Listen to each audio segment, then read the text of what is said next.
long been a matter of dispute. In the mid-19th century, Thomas Carlyle declared that, quote, "The history of the world is but the biography of great men," unquote.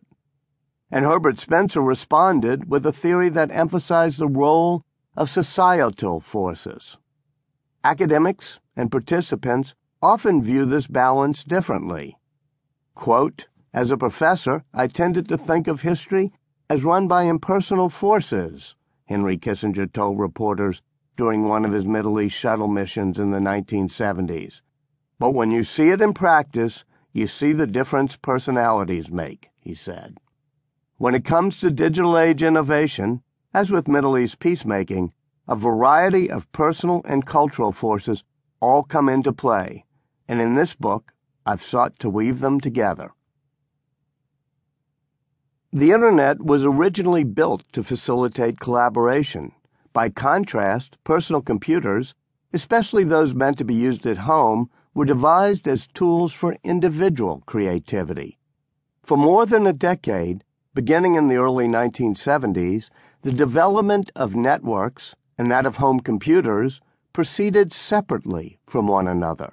They finally began coming together in the late 1980s with the advent of modems, online services, and the web.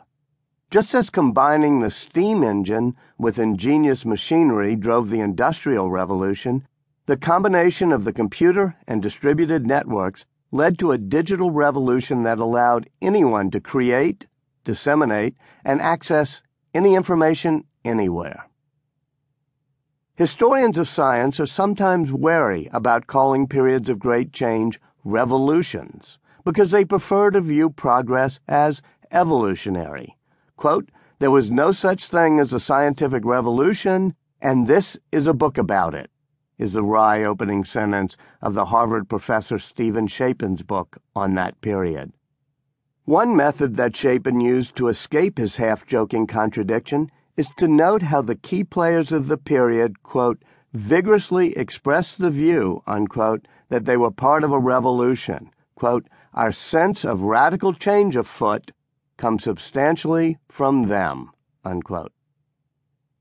Likewise, most of us today share a sense that the digital advances of the past half-century are transforming, perhaps even revolutionizing, the way we live.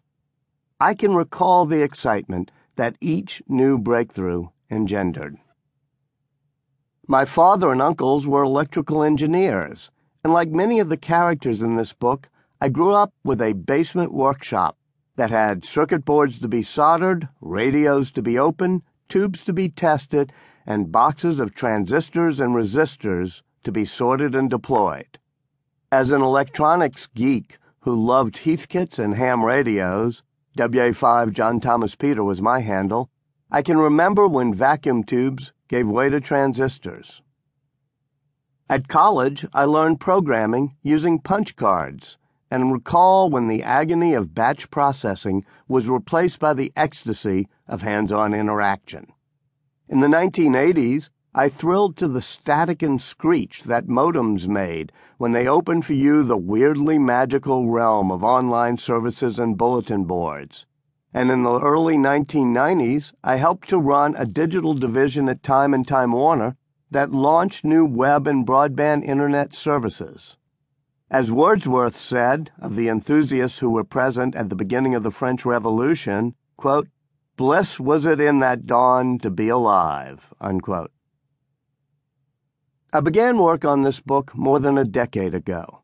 It grew out of my fascination with the digital age advances I had witnessed, and also from my biography of Benjamin Franklin, who was an innovator, inventor, publisher, postal service pioneer, and all-around information networker and entrepreneur.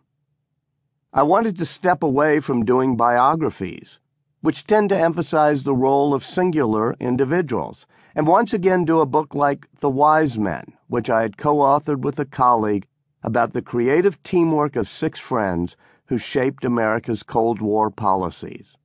My initial plan was to focus on the teams that invented the Internet.